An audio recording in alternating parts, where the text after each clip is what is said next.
Pagawa natin tong upuan. Papa-flat seat ko na to. Flat seat o Indo seat. Hindi ko alam kung ano tawag dun. Basta hindi siya racing seat. Ayaw mag-racing seat.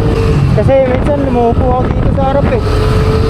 Eh di ba yung racing seat may umbok-umbok yun sa harap. Kaya ayaw nagkaroon kung sakali. Tamang Indo seat lang tayo. Let's go. Baliw muna tayo. Dahil namiss ko magmotor man.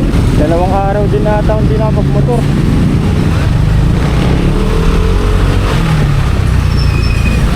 Buti yung mara-araw na po. Nakaraan ko pa gusto magliwaliw eh. Paulan-ulan. Huy. Wak.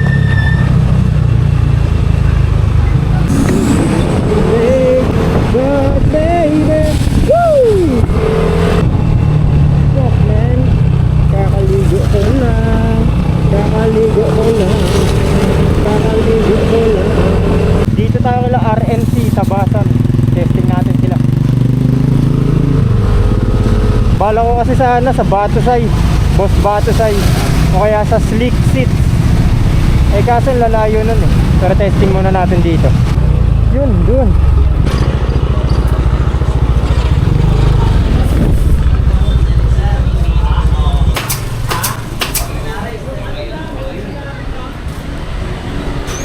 Tingnan natin. Lupa.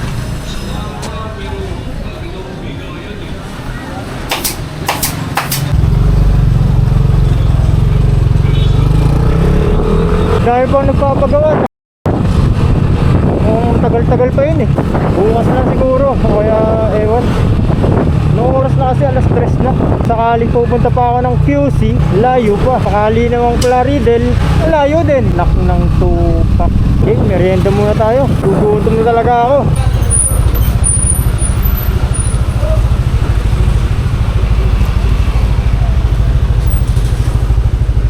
Ay, sorry.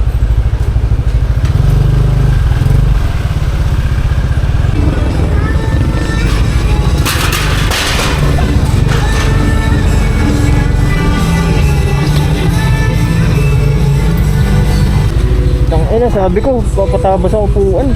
Nangyari, shopping. Hindi na talaga. Gusto kaya yung mga yun? 4. Bakit? Ano ito pinalitan ng decal? Hindi, ano lang, patong lang. Stock lang siya, tapos pinatungan lang ito para mag-get.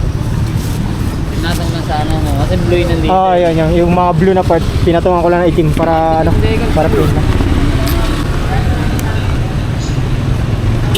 Ano ang ginawa ko? Black and gray.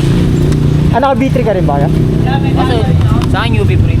Oo. Nagawa ko sa X1. Asa na? Alin? Yun, hindi mo dinadala dito. 6 months.